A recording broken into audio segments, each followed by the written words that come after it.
Boom. Boom. Welcome to paint time. Welcome to painting time. Painting with Ben and Alex. Yeah. Anyone else is welcome as well. They are. But they all said no. They all said no. We're the only ones here. And you You're guys are here. But no, Lewis is in Japan again. As always. I don't think he ever left. Tom was doing something busy. Yeah. Although he is doing busy work, the same sort of busy work as we're doing. Just in private. Just in private. I think Tom likes to paint in the nude. Yeah, you think? I've never seen it. But I assume that's why he's not here. Yeah. He's at home painting nudes. Just sat there. Sort of brushes things. Yeah, that's now probably... that image is in my mind forever. Yeah, well, I think we're done here. Yeah, bam, we peaked. We'll see you next week. See you next on week. Painting Time.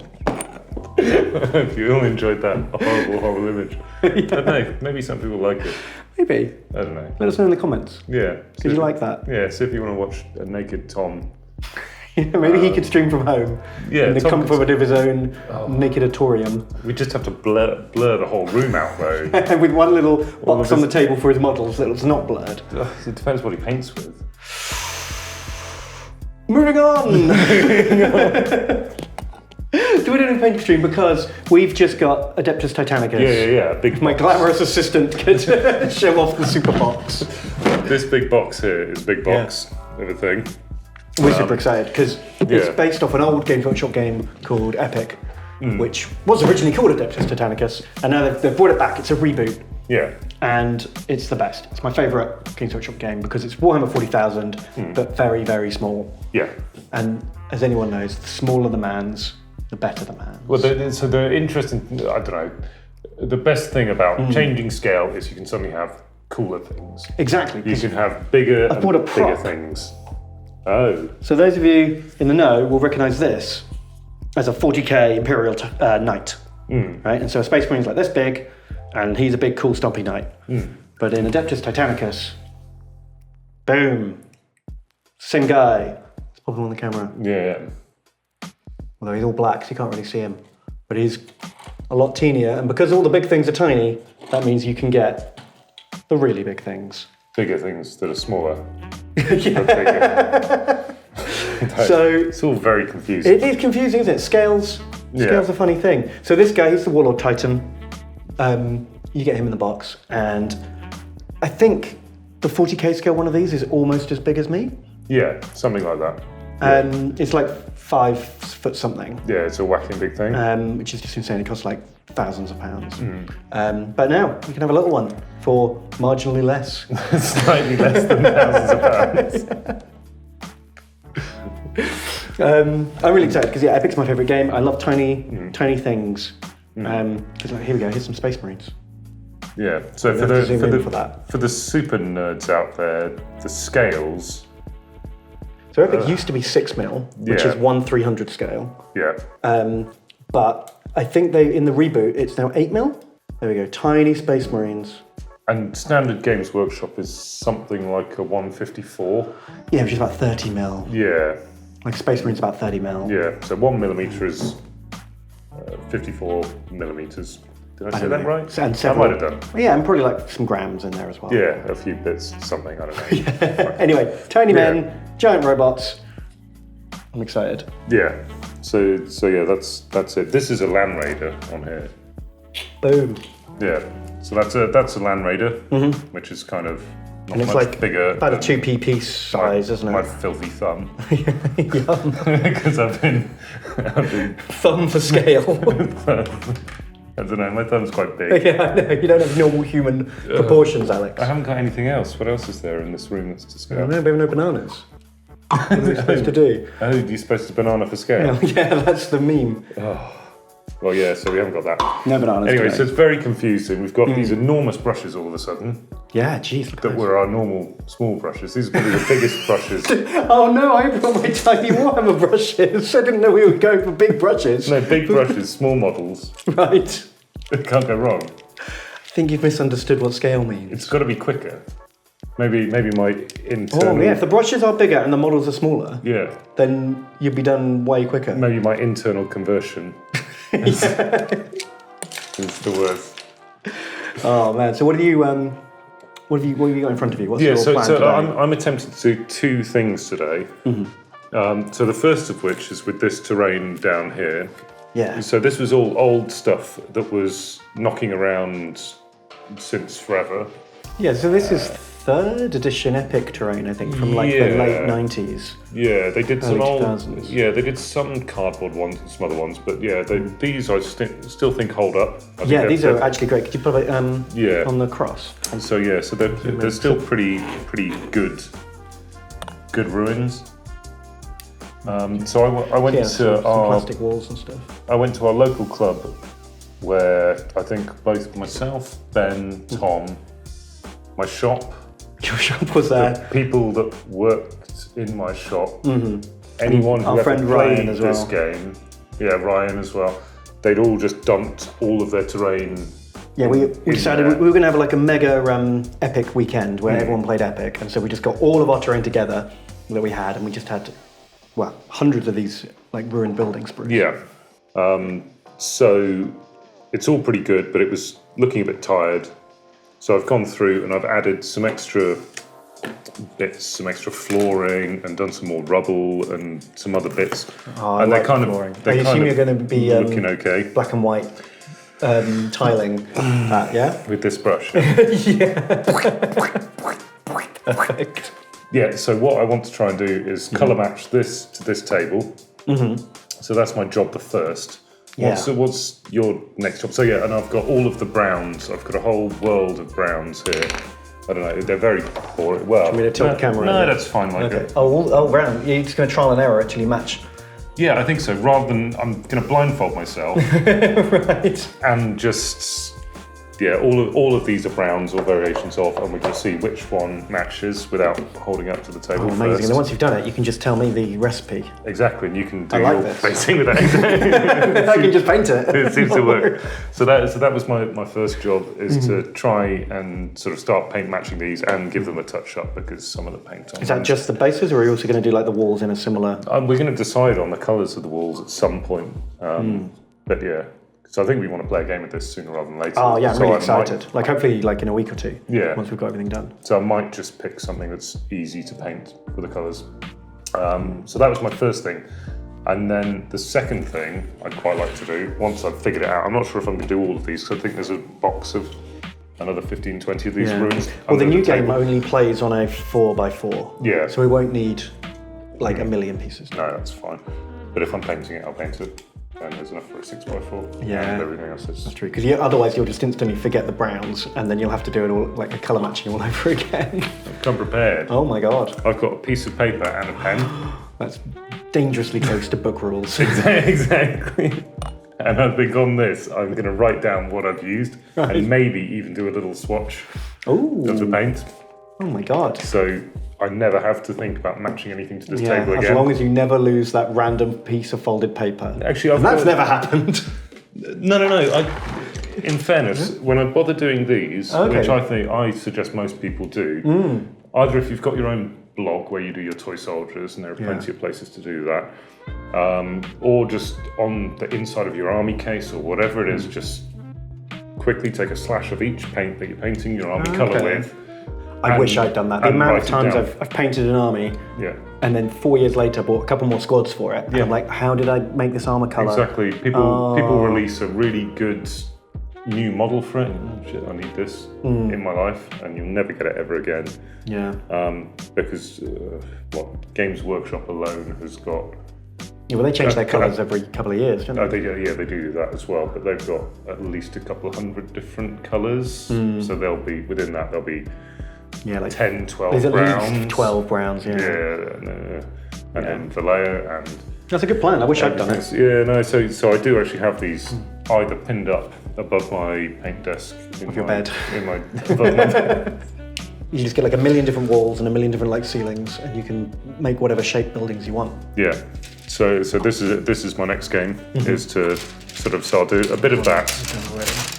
If somehow the planets align and I get this colour quite quickly, right? Then somehow paint all of these in the next hour.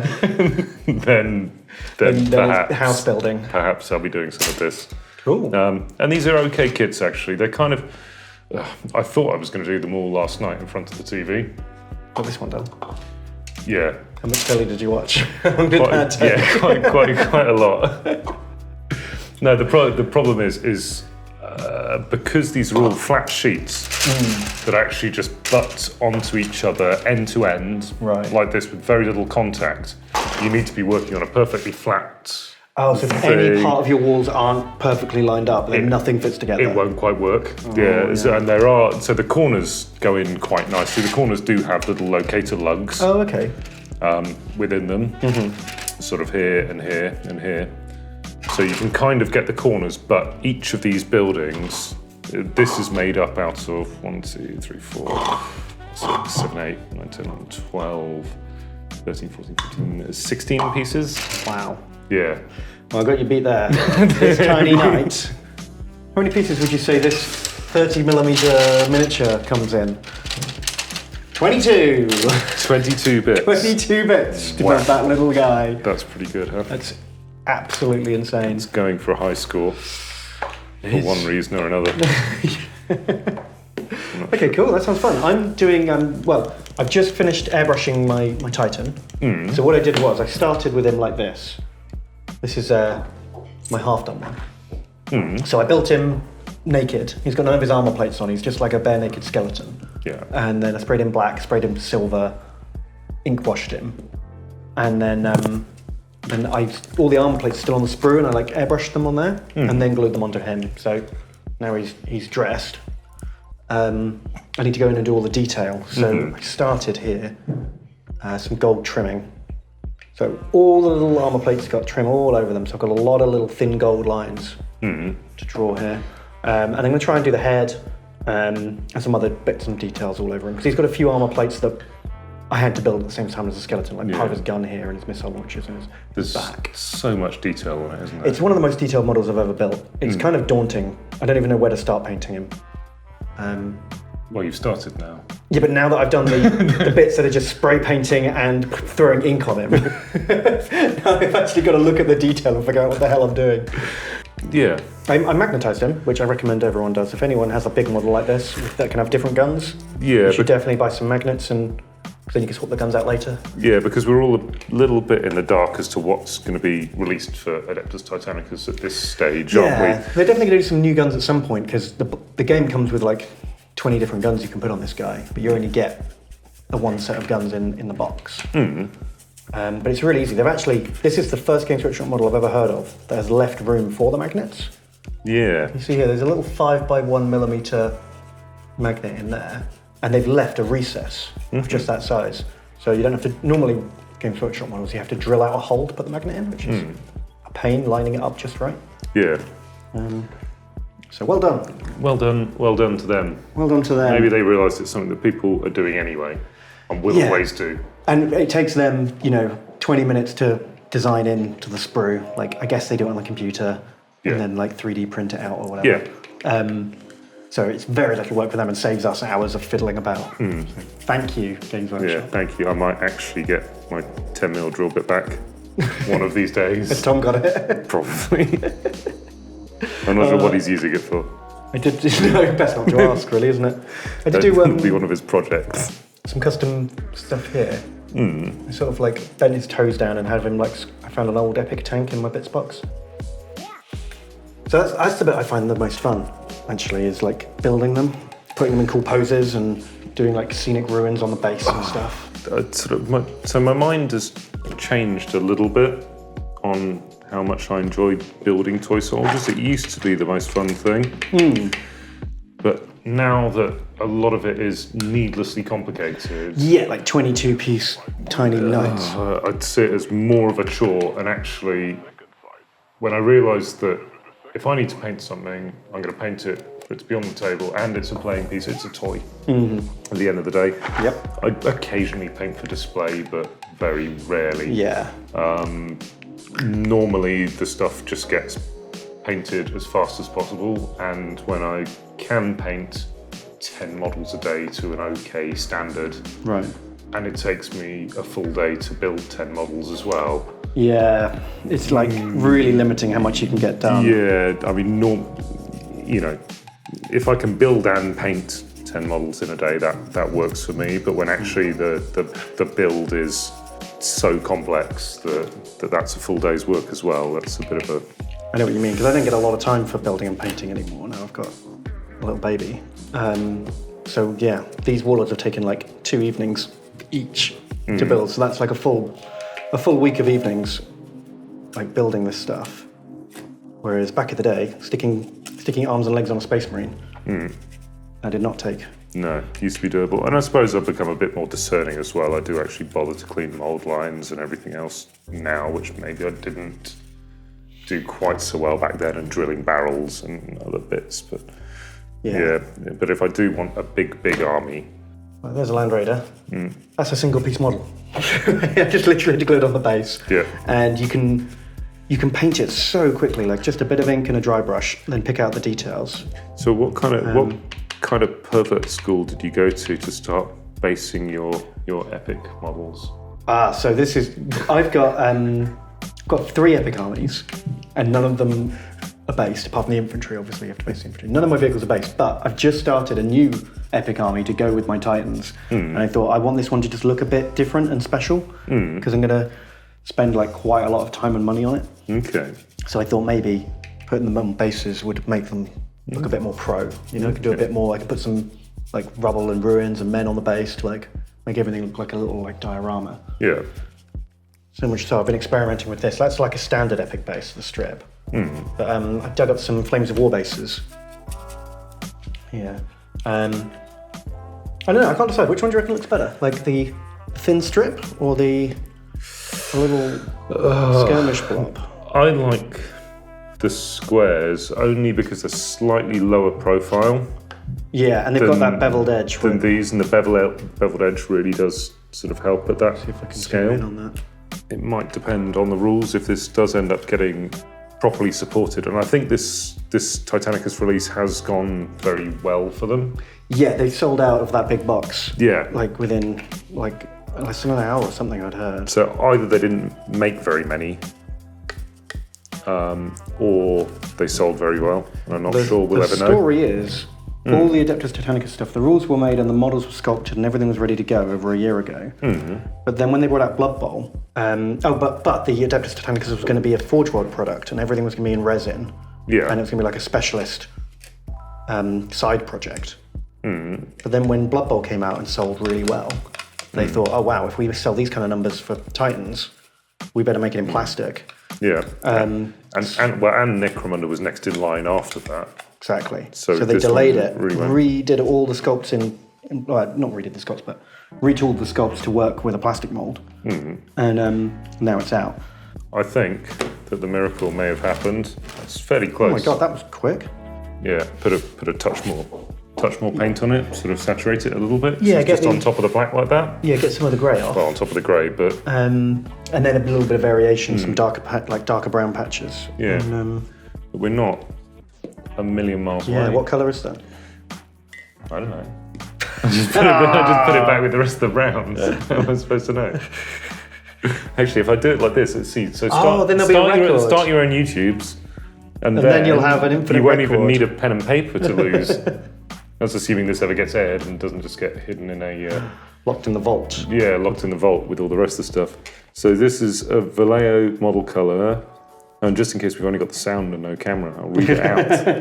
It says 70824 German camo, orange ochre. Yeah, we're not a million miles away with that. Oh man, good stuff. You're making more progress than I am doing tiny trim. Cool. So that was sort of cheating a little bit. All of this sort of brownie variation here, maybe the top camel, pick that up somewhere. But yeah, there's sort of brownie and black and grey some sort of dark kind patches of on the table. bits in and around. So I think what I'm going to do is go through all of this with a whole red or a burnt cadmium red or something and do a few splotches of that before this goes on, just to get a bit more. You're not going to see much paint licking from me today. It's the dry brushing. Yeah, it's not really, I don't think I can put much of a better point on this. It's not really... You're probably going to see a lot from me, because Yeah. I'm trying to do really fine lines, and I tell you what, I'm really messing it up. Are you? Yeah, check this out. You're getting nervous. I'm waggling. In fact, you can't really see on the camera, but I've had a lot of slippages. I'm going to have to go back in with black. And I'm kind of out of the practice of painting. I did those Gene Steel Occults like 3 months ago, and that was it. And I've literally not picked up a paintbrush since. But how good are you at changing nappies? So good. So good at it. So good at it. Well, there you go. You I'm see. From the Full Metal Jacket, where they all had to be drilled in like stripping down and rebuilding their M16 blindfolded. Oh wow! Like I feel like I could go on like one of those challenges. I could have like a drill sergeant shouting at me, waking me up at 5 a.m, blindfolded, and just like strip down, clean, and reapply within like 30 seconds or less. On a moving train. Yeah. In a hurricane. In a hurricane on a boat. Well, that's good. So you're obviously doing something right.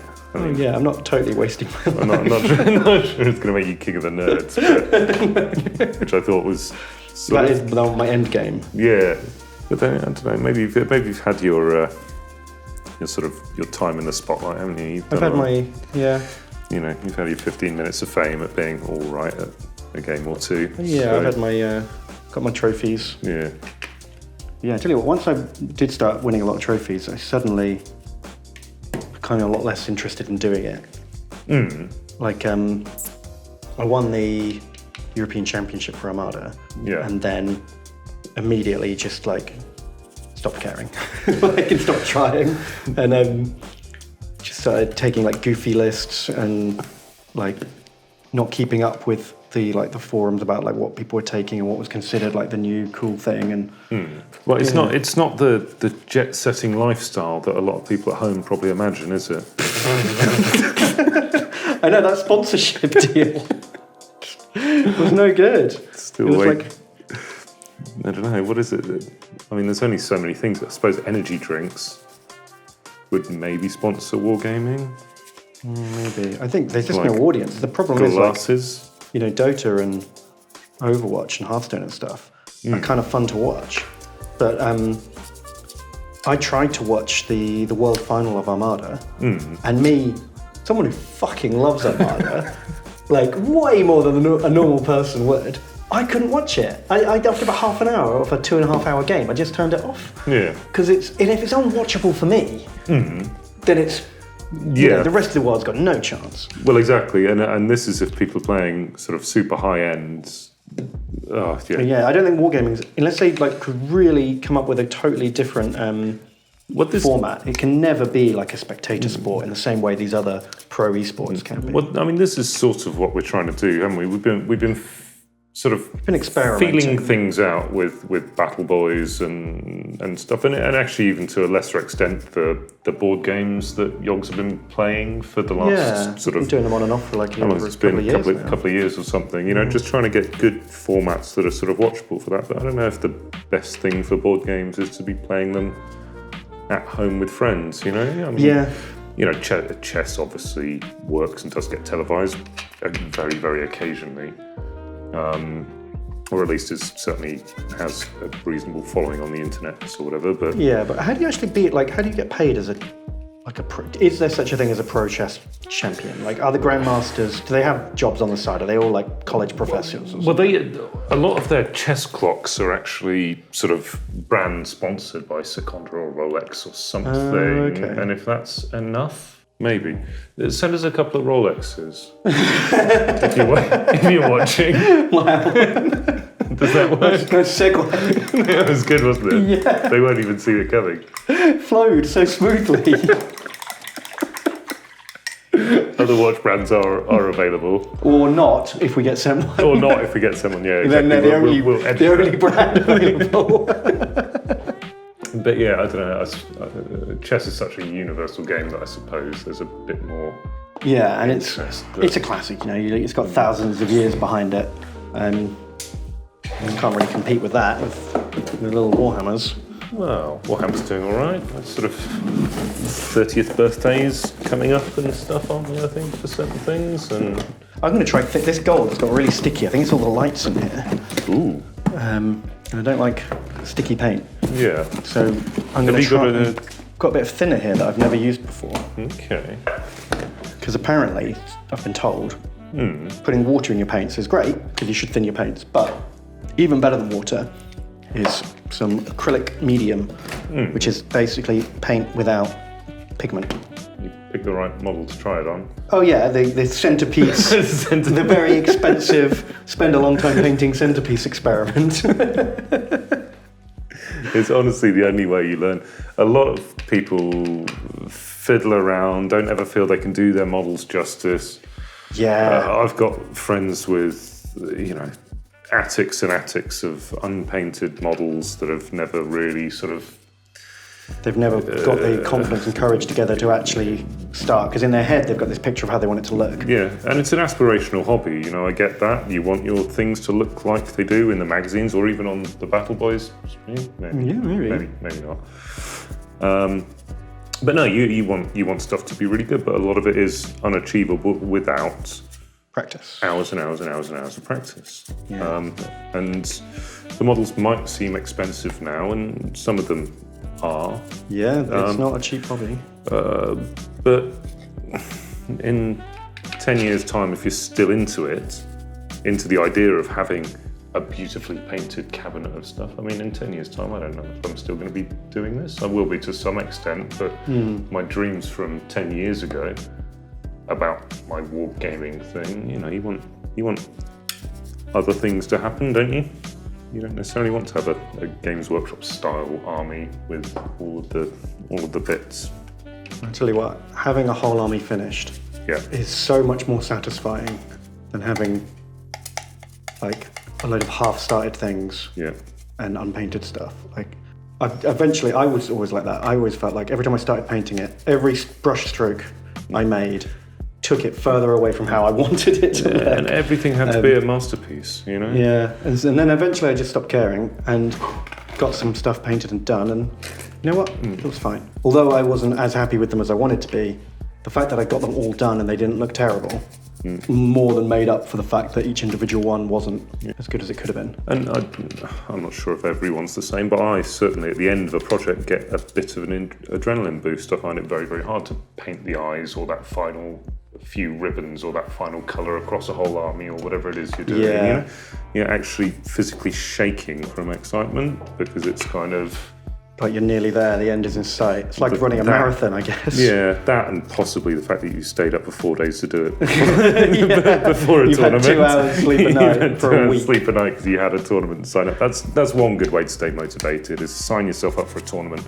Yeah, or a game against someone who will only ever play with painted models.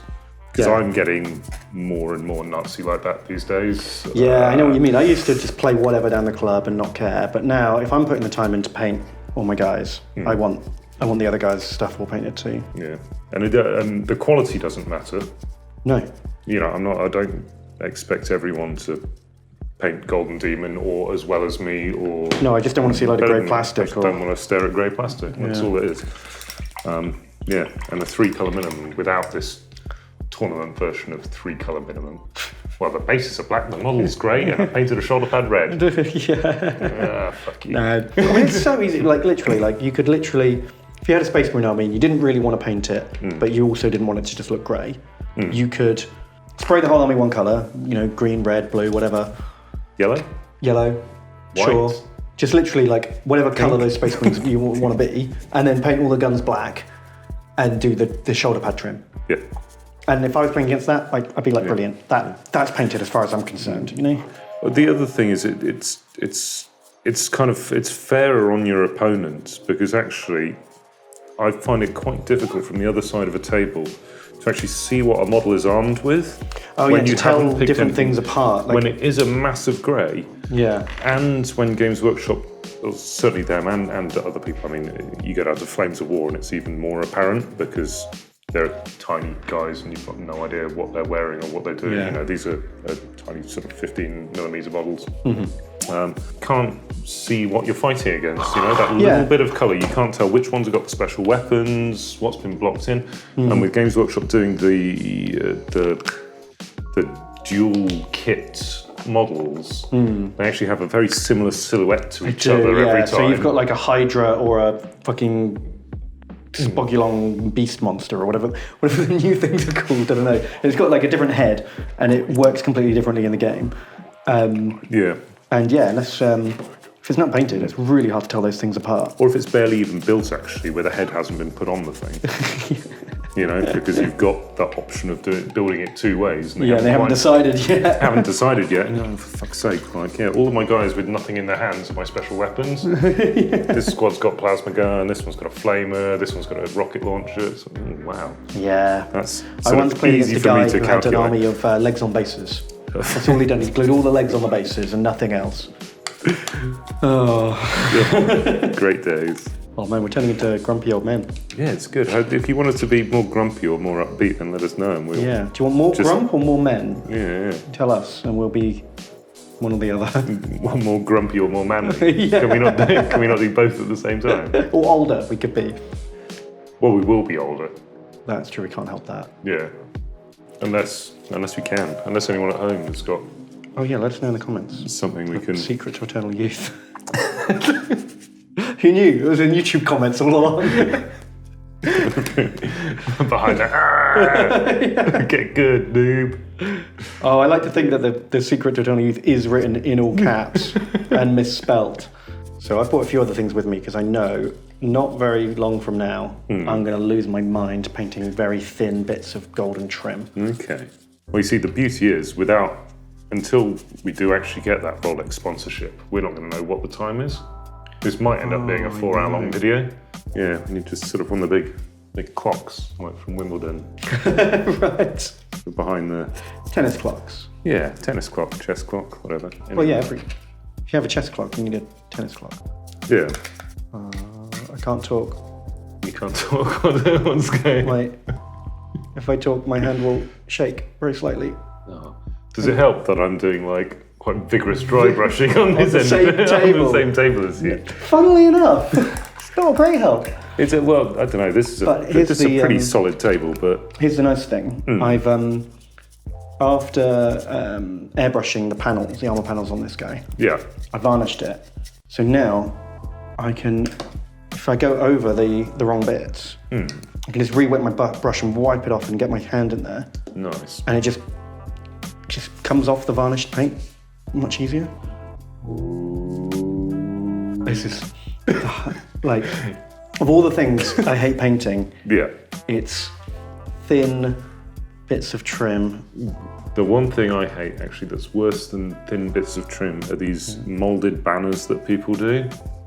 Oh yeah, because it used to be they just gave you a pole and you'd stick a bit of paper or sticker or something. You'd photocopy something and. With the copyright owner's permission, of course, and or just cut it out of the army book. I've seen that happen before now. Nice. And slap your insignia on your banners. But now it's it's a pre-molded sheet. Yeah, and that's sort of a bit. I don't know. I just can't quite get the hang of them. There's some sort of strange. I actually hybrid. Purposefully don't paint mine particularly well. I paint them like they're a painting. Do you know what I mean? I don't really shade them or highlight them very much and make them look quite flat compared to the rest of the model because it is effectively just it's a flag they're waving around. Yeah. No, that's it. So certain things are really, really difficult to paint, like trying to paint bad tattoos on models. Oh God, I've never tried a tattoo. Or war paint on models is really an odd one because war paint, you have to make it look like they've actually smeared it on, so you have to make it look messy. Slap paint across their face. Which is actually harder than it sounds. You don't just slap paint on their face. You do when you're putting on war paint and you're an orc. Yeah. You literally just, just spit on your hand and slap it on your face. Urukai style. Yeah, and you're good to go. But it doesn't translate that well, does it? You can't literally dip your finger in paint, smush it onto the orc. Is that scale thing I'm coming into trouble with? Yeah, your hands are once again working? Out of scale. So, the Titan Legions game. Adeptus Titanicus. Yeah. I'm going to keep saying that. I'm going to keep calling it Epic, Titan Legions, and Adeptus Titanicus interchangeably. Yeah. Because that's what it used to be called. Well, no, I mean you've earned that, from having lived through all of those editions. How many are there? So there was original Adeptus Titanicus, then it was called Space Marine. Yeah. Then it was called Epic 40... No, then it was Titan Legions. Then it was Epic 40k. Then it was Epic Armageddon. And now it's Adeptus Titanicus again. So six editions across 30 years. Yeah, because it's been out sort of almost as long as 40k. It happened pretty quickly, didn't it? Yeah. Well, it's actually... it's why they invented the lore and backstory of the Horus Heresy. So before anything... there was just a Realm of Chaos book for the Warhammer world that talked about the gods of chaos and what kind of shenanigans they get up to. Yeah. And there was a throwaway little passage that just said, in the year 30,000, the Warmaster Horus turned to the powers of chaos, and rebelled against the Emperor. This was known as the Horus Heresy. And it's just one of those little cutout boxes of something that happened in a timeline in a distant land. Yeah. And when they were making the original Adeptus Titanicus game, they were thinking, right, we've got enough money to make one giant robot. Yeah. So we'll just put 6 giant robots in the box and it can be like a 3v3, but we need an excuse for why both sides have got the same robot. And someone was like, well, there's a civil war, so they both have the same giant robots. And they're like, okay, well, how do we make that fit? And then someone went, oh, I read this line here. It says, the Horus Heresy happened. We'll do that. Perfect. And then from there, there's like a 50-part book series about it now. 50 and the rest, probably. Probably more than 50, yeah. There's a hell of a lot of them. There's a lot Maybe of those novels. I imagine I've got 25, and that's just from occasionally picking them up at airports here and there. I bet they're... And they are in varying quality. Yeah. Some are pretty good, most are pretty bad. But yeah, I really like that, how one of the biggest draws to the 40k universe and the lore was just effectively like a cost-saving exercise. Starting your army, that's another thing. You just start it out of convenience, rather than doing your super planning about exactly what it is that you want to do. Oh no, I think some people plan it all out. They map out their 5,000 points or whatever, and then they go and buy it. Yeah. But if it's a case of just getting something done, sometimes it is those happy little accidents, as Bob Ross would probably say on one of his... Yeah, on a far better painting video than ours. Painting video. We haven't got a chipmunk. Can we get a chipmunk? What? We got anything good like that? I could probably get a chip or a monk. Oh, wow. Not both. Vote in the chat, chip or monk. You decide. You decide, it's your choice. And then I'll make it appear next time. Yeah, this is your happy little world. You can just... You can scream whatever you want at the internet. Keep shouting at it. I won't be reading it. So yeah, they haven't got any rules for tanks and infantry in the game yet. No. They've clearly left room for them in the rules to come out in a later expansion. Yeah. If it's popular, I suppose. But for me, a giant robot is not a giant stompy robot without tiny little people for scale. Well, that's it. I mean, do you know what I mean? You can literally hold up these two things. Well, the one that you've got down there, the 40k one. This guy. So this guy looks infinitely cooler the moment you put some tiny men and tanks next to him. Yeah. Do you know what I mean? Now there's some kind of scale here. You know what's going on. Yeah, and these smashed up buildings and the rest of it. But without that contrast. Because you've got to throw another 28mm model there, just one of these Gene Stealer cult dudes or something. So that's roughly the same sort of size that a Space Marine should be. Because without this, if you're not familiar with what this guy looks like, someone could throw that down on a 40k table and you wouldn't know. Well, this is sort of what I'm potentially planning on doing. So I wasn't lucky enough. I don't think I was in the office on the day that this got dumped on the desk by Games Workshop. So I kind of missed out on my Adeptus Titanicus grab bag. So they sent us 2 Titans. Tom grabbed one and then I grabbed one. Tom squirreled his away, but we haven't seen him since. He's just been naked painting, doing whatever it is he's doing.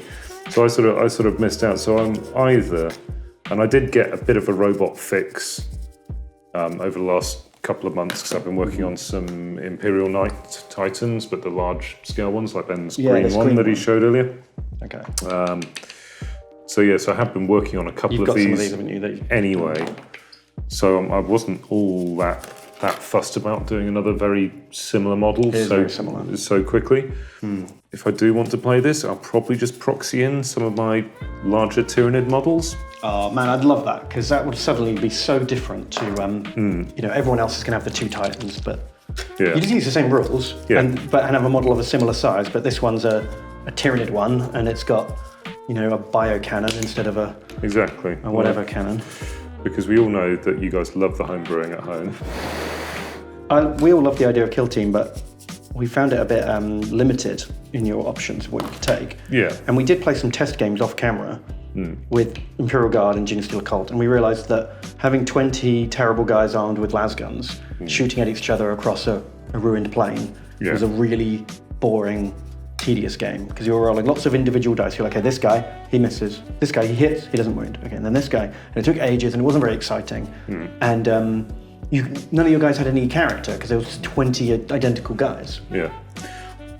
So we agreed that we would take some more interesting stuff from our collections, even if the rules weren't there, and just take the points from 40k.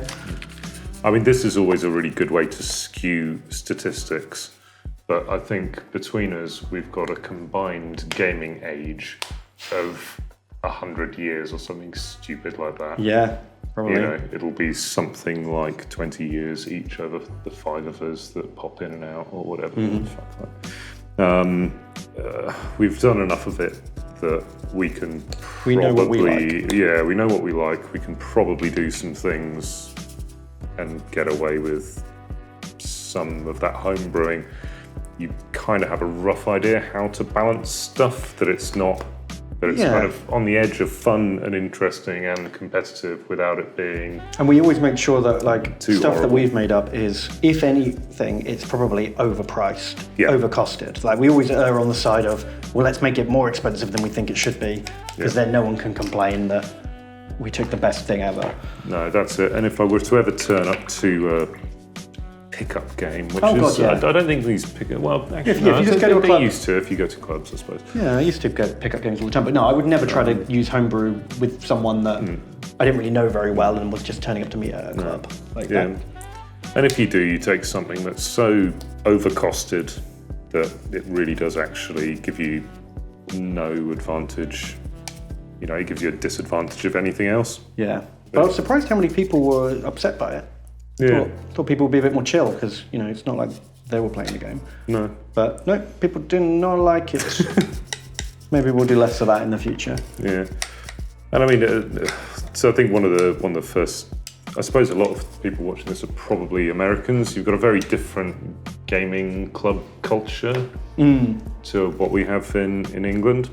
In America, you tend to go to stores, and you go and play in your local store and support your local store, and they have some gaming tables or whatever. We don't have a lot of local gaming stores in the UK. No, we're getting a few more here and there. I tried it. I tried to set one up, and it kind of works, but it could have done better, which is why I'm here now, rather than doing that, I suppose. Generally playing by those store rules. Games workshops used to be a good place to meet when we were growing up, and you could meet like-minded people there and play. Yeah. And then after a while, you play to the club's rules. If they don't allow home brewing, the club or the shop's rules. If they don't allow home brewing, then you don't do it there. Yeah. But it's easy enough when you do go to one of these things. After your first half a dozen visits there, you'll bump into someone like-minded, and then you take it home or to the streets or... The mean streets. Street Warhammer. Street Hammer. Yeah, I mean, that's the beauty of playing at home, is that you can control exactly what you like when you're limited to the type of terrain that a shop has, or the number of tables, or, some places, I remember the shop I used to play at for the longest time, it was a really small shop, so they only had 3 4x4s. Yeah. And you couldn't play on a 6x4, which is the normal sort of size that we play on. And you can totally understand a shop owner not wanting to wanting you to play games that they don't support. Yeah, exactly. If you're sat there going, look, Fish Wars is the best game ever, everyone come play Fish Wars with me. Which it is. Obviously. But if that shop doesn't sell Fish Wars, then you're not, it's not really a cool thing to do. Because, I mean, we're playing a lot of Games Workshop here on the streams for you, because That's what's popular, I That's think. what's popular. I suppose there's probably more of you out there that want to see this than us playing Fish Wars. Yeah. Unless you do want us to be playing Fish Wars. Let us know in the comments if you're intrigued by Fish Wars. If Fish Wars is are we going to actually have to write it? Well, we'll see if the comments. See if there's any demand for full Fish Wars experience. No point in me not getting any sleep thinking about it until we've... I just feel like we should get some sort of skeleton set of rules down before the internet blows up. Just go down the aquarium, like get some coral. Sharks with laser beams. Oh yeah. Stop stealing all my ideas. Oh yeah, shit, we shouldn't really be telling them actually. Not until it finally goes. Until it's available. Goes to a Kickstarter. We overpromise and overfund and can never live up to it. Turns out we make a loss on every copy that we sell. Wargaming Kickstarters are a weird thing, aren't they? They are quite good. I keep getting, every time I get excited by one, like someone sends me an email or I see one online, I'm like, oh man, those models look amazing. Yeah. And then I click on it, and it's like, and then I'm like, oh, it's a Kickstarter. Estimated delivery 2.5 years from now. Yeah, sometime in 2020. And they're just like, and they're probably going to go over that deadline. Yeah. And by the time, I mean, am I going to be excited about it in 2 years' time? Yeah, who's going to care in 2 years? This is the thing. So everyone ends up getting their Kickstarters through the post. They think it was a great idea, and actually all of the buzz has kind of gone. If anyone's thinking about getting into wargaming, don't be a special little snowflake. Go to your local club. Don't be a hipster about it. Yeah, don't be a hipster about it. Go to your local club and find out what people are actually playing. Yes. Because then you'll actually get a game. Because the amount of people that buy a game and then go to the club and no one wants to play it, and then they never play a game ever again in their lives and they die sad and alone. It's not good. Wow, it's taking a nice cheery turn. And also, I mean, the other thing is, so Bristol was sport for choice, or we certainly were sport for choice a while ago with clubs. I think currently we've got 5 wargaming clubs. Yeah, we've got Bristol Independent Gaming, like a good store. Yeah. Just outside Bristol. It's got a lot of space and a few clubs meet there. We've got Bristol Vanguard, who play a lot of 40k. Yeah. The Bristol Big Uns are still floating around, aren't they? They're still going? I haven't seen them for a while. No, there's Lincoln Barn Wargaming, which is more historical. Yep. There's the Games Workshop stores themselves. There was another one. There is another one. Yeah. But it's quite far out. Yeah. It's the problem. A lot of these war games seem to be like really hard to reach, because I guess that's the only place they can afford to rent. The ones like nowhere near anything. Yeah. But then we're actually talking about half an hour. And if you've got a car, and I know about Americans that... Yeah, they drive for hours because they have to. Is it because they have to, or because petrol's cheap? Yeah, well, there's more of a bit of car culture as well, isn't there? Yeah. But yeah, try finding parking in central Bristol. Yeah, good luck. Good luck with that. And let me know where it is. Find out. Above the Old Duke as well, isn't it? Oh, you can park above the Old Duke? Vanguard. No, that's another club. But yeah, so we're sport for choice, and each one's actually got a different vibe to it, and they're more than happy for you to turn up to any one of them. Some have got memberships, yearly or weekly or monthly, but generally it's just daily. Just turn up and pay some money on the subs, day. Isn't it? Yeah. So start with this Land Raider. Yeah. It's a pre-heresy World Eaters. So you might remember the World Eaters are the frothing corn berserkers. Yeah. But before they did that, they used to be a lovely white and blue. Yeah, that looks sharp. So I've done it as a shop white with blue doors, but I want to get some more blue on there. And I can't decide, should I just do like a blue stripe on the side or on the front, or like do the hatch blue or the... Will it matter once you've slicked it with blood? Yeah. Because the red splat on the white is going to look very different to the red splat on the blue. There's not actually so much. Yeah, there's not actually so much blue colour that you would put onto one of these. I do want more blue because you can barely see it as it is. Well, I painted up a couple of these in 40k scale. Oh, like this style for my... the old style Land Raiders. Yeah, because Forge World made a couple of them. Oh yeah, we'll have to talk about Forge World in a minute, that's current. Yes, there's some exciting Forge World news we'll get to in a minute. But help me out here first before we start slamming Forge World. Should we just leave it? There's too much to talk about on that one. I think I need something on the front and the top. Yeah, like maybe these two hatches would be the most likely ones to go for. Oh yeah, the back hatch. Yeah, like those back hatches. I think. Not the front hatch? No, not so much the front hatch. Cool. Yeah, I'd go for maybe the back hatch. That might just be enough. It might not. Would it look enough? Yeah, you'll still sort of get it there, and then maybe you could just do one of these two panels. Okay, I'll do some. Well, this is my test model, Yeah, it's your little world, you know. You can't go too far wrong with a test model. You just slap it on and you see how it looks. Yeah. So anyone who doesn't know, Forge World is like a little tiny side company of Games Workshop that makes resin-only specialist, premium, expensive stuff, mainly for the Horus Heresy era, but other things too. Yeah. So they've just changed their international shippings and pricing policy. Oh, yeah. So if you guys haven't been to Forge World by the time I have a look, just don't. Because it'll make you cry. Because it'll make you cry. Like it's always been expensive for international people to buy Forge World because it's handmade in Nottingham and then they send it out and it ain't cheap. No, but yeah, so I mean the crux is that everywhere except for the UK has had anywhere between a sort of 10% to a 30% increase in costs. So yeah, it's now very expensive. But I suppose it's probably the same price that it was before the pound crashed a year and a half ago. Oh, that's true. Yeah, so actually our currency's kind of worthless, so it kind of breaks even. Yeah, so you're back buying it at the price that you were buying it at 2 years ago or a year and a half ago or whatever that was. So anyway, I've come up with a scheme. Ooh, a scheme. Yeah, a scheme. I'm into schemes. Unless I'm spelling scam wrongly, pronouncing it wrongly or something. I don't know. No, I've got a couple of mates out in the States, and I've just told them that we're going to. Oh, you're just going to buy a load of stock? Oh yeah, well, I can buy stuff from here and just grind it up and hide it in Commons mustard powder cans. And get it smuggle it in. Get it sent over to them or something. Yeah. Cool. Yeah, might be the way to do it if they're buying enough of it for it to ever matter or something. Yeah, because if they all club together and they buy like £1,000 worth of stuff. Yeah, that's it. As long as it doesn't get dinged by customs or something. But I think if you make it look like a care package, not necessarily hidden inside Commons mustard boxes, like that's a bit you take all the paperwork out and you take all the official packing off and you make it look like you're sending them a model kit. Well, yeah, and a couple of chocolate bars or whatever, whatever it is they're missing. From the UK, which can't be the weather at the moment. Wow. That was good. We did a whole thing. You know? We did the English weather thing. Yeah. It's a meme. it's the oldest meme in England. Yeah.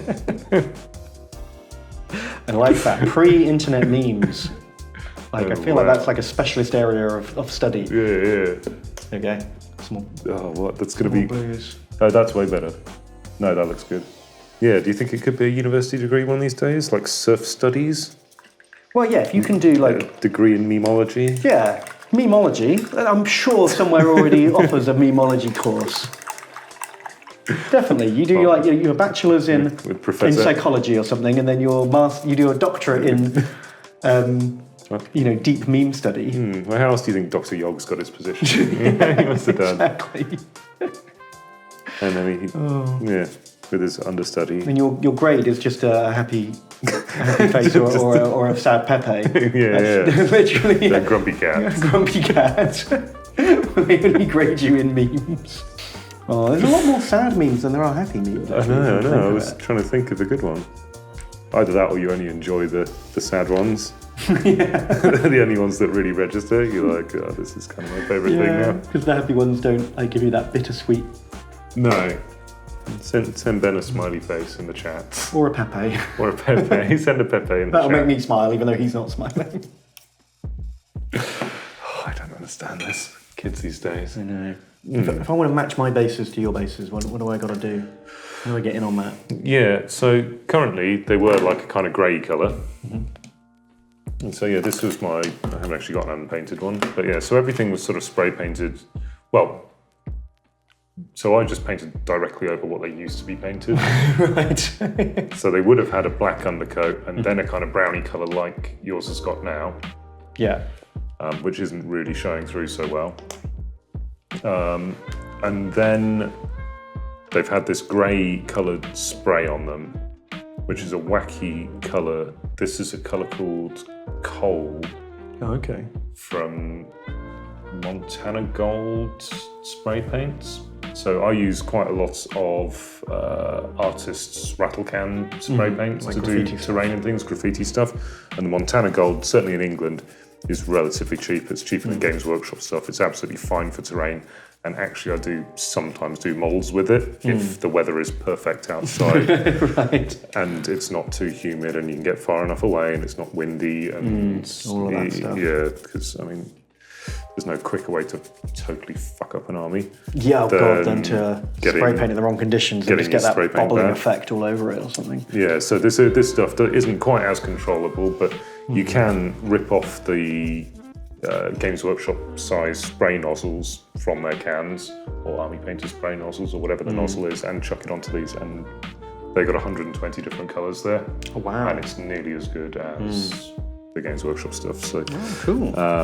Yeah, I might not do like elves with them or something, but tanks and space marines. Yeah, where a little bit of texture is not the end of the world. Yeah, exactly. Like, if you want to do really, really clean elves, maybe not. But yeah, so I find it a good thing. So anyway, Coal, but it's essentially not quite a sort of Charadon granite colour, but yeah, just a dark grey. Then after that, I've smashed on some of this burnt cadmium red, and then I've just smashed some of this German camo orange ochre on it. And it's not the worst match. You're going to give it like a very light dusting of like a bleach bone or something? Yeah, exactly. Yeah, and I'll bring everything up. I might knock this back. I might wash it and put a couple more colours into it, just to make them a bit more interesting. And yeah, maybe it does need another coat or so of this this orangey browny colour, because it does look a little dark on the table there. But yeah, it's getting there. It's not 100 miles away. And then whatever base rim. This wouldn't be a bad base rim for it, I don't think. Maybe it's a bit orangey. Can I grab a bit of that and try it on my base? No. Oh, what? Got by my own? Yeah. This is how I paint a new army. I'll do one model of each like major type. So I'm going to do a tank and a stand of men. Get them all. Do a quick base coat of all the main colours, get the base done, and just sort of see where the problems are. Like with these guys, I realised, where are they going? Those guys there. For some reason, I should have picked this up beforehand, but I didn't notice it until I painted them. Having a grey base, like my other epic armies have, looks great on like my word bearers, who are like a deep crimson. The grey base contrasts really nicely. Yeah. So without thinking, I did the grey base on these guys, and wow, I mean, grey base on white models is obviously not a high contrast. No. And, yeah. It looks kind of terrible. They blend in too much. I mean, in fairness, they don't look bad if we can get super close to them. Are you like in super tight on them? I was. Yeah. Yeah, it just kind of looks like a white mass, doesn't it, from a distance? You need all of that contrast you can get. And that's what I always paint for with my armies, is it has to look half decent from the other side of the table. Yeah. Because that's where it's getting seen the most. Dry brush hell for how long we've been here? I kind of like dry brushing. I find it really satisfying, because in a short space of time you get a lot done. Well, that's it. You get a lot to show for yourself. I'm getting a lot done. I can engage with you at the same time. You don't have to focus too much on it. I don't have to focus too much. Also, doing it like this, I'm not getting distracted by a television. Yeah, which is a dog, always or a risk. Anything else awful like that. So what else is news for Adeptus Titanicus? I think we're definitely getting, or within the rule book, there's definitely Warhounds and Reaver Titans to come, aren't so they? the Reaver's like smaller than the Warlord, and the Warhound is smaller again. And the smaller ones are faster and have less guns. Yeah. So there's rules for them already, and they've previewed the models, but they just haven't told us when they're coming out yet. Which is a shame, because at the moment, with only one troop type effectively, it's not much of a game, because everyone's got the same thing. Yeah. And as soon as those smaller Titans come out and you can start like mixing up your strategy a bit, the game will really open up. Yeah. I'm looking forward to that. Yeah, and a few more weapon options, hopefully, from Forge World here and there or something, because you don't quite get enough in the kit. No, well, you only get the 3 weapons he's got on the model. Yeah. And so everyone's not only got the same Titan, but everyone's got the same weapons on all their Titans as well, which is really, really boring. Yeah. So hopefully they'll bring out some more guns soon. But there are rules for the other guns. There are. There's like 10 different guns you can put on them. So whether those will be a Forge World kit, maybe. I mean, I can't think they'll release it without that. So I think at absolute minimum we'll have some either arms. Forge World arms or a plastic sprue box with all the guns in or something. Yeah. I'm really surprised they didn't include more in the base as it is, because like when you buy a Dreadnought, you get 3 different arms for it. When you buy a heavy weapons squad, you get all the heavy weapons for that squad. This is the first time in a long time Games Workshop's made something that can have multiple weapon options and not giving you all those options in the box. Frustrating, especially when not only are they going to be sold separately, but also we don't even know when they're going to come out. No. So yeah, if it's a Necromunda weight. Oh geez, because we haven't even got the 6 core gangs out for Necromunda yet. It's been out for months and months and months. No, Deluxe is the last one to come out, so there'll be another book and another thing, and who knows when. Yeah, and then we start getting the fruitier stuff. Yeah, well, depending on how well everything's gone, but yeah, I don't know. I think a lot of people are a bit tired by it. I don't know. Did you guys enjoy our Necromunda? I'm getting a bit itchy to play a bit more of it at some point. But yeah, I got frustrated by the rules. Yeah. The way that rulebook was laid out and the missing stuff and the contradictory stuff. It was very frustrating to read such a poorly written rulebook. Yeah.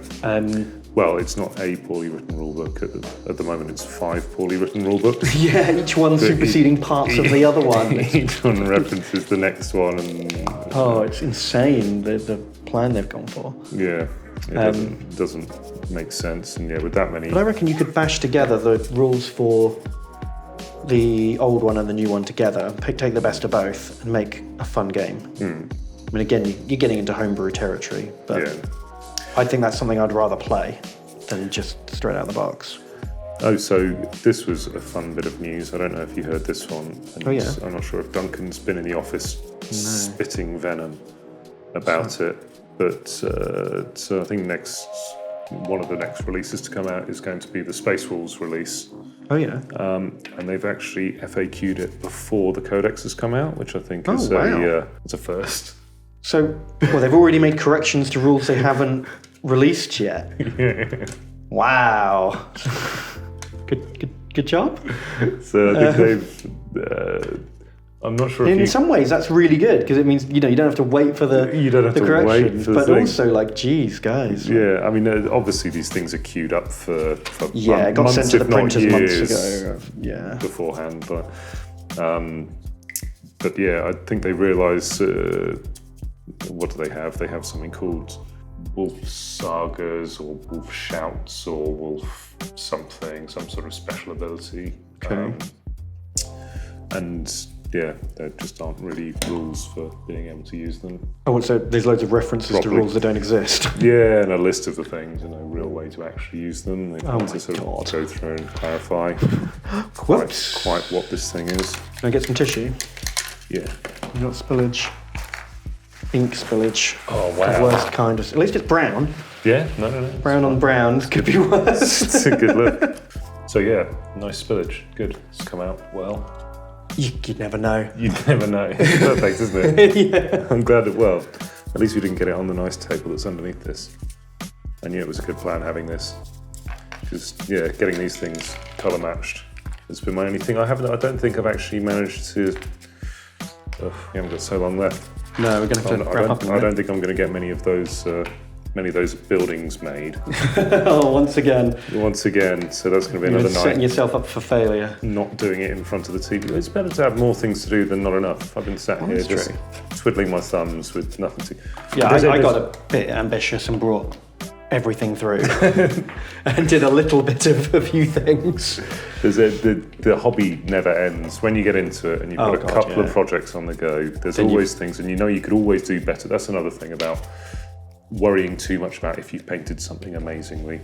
You can always go back and touch it up, finish off the basing, do a bit more detail, do some freehand, do any of that sort of There's always more to do. There's always something. So that's, never, well, I was going to say never a dull moment. It depends. You enjoy it. It's fairly high calming. It's calming. It is, it's fairly high octane. It's rock and roll lifestyle we're leading here, Alex. Yeah, I know. Oh, well, look, this is getting to an exciting bit, actually. I was talking about the adrenaline kicking in later. Oh, can you feel it now? I can feel it now. Look, I've got this last one to go, and that's going to be it. And that's the cool. You've saved the best till last. Can we get this on camera? Oh yeah. We've got one of the really old little Titans. Yeah. Like crashed down there. He's had a bad time. Exactly. Falling asleep. It's so exciting. I know. He's just passed out from excitement. Well, it's getting there.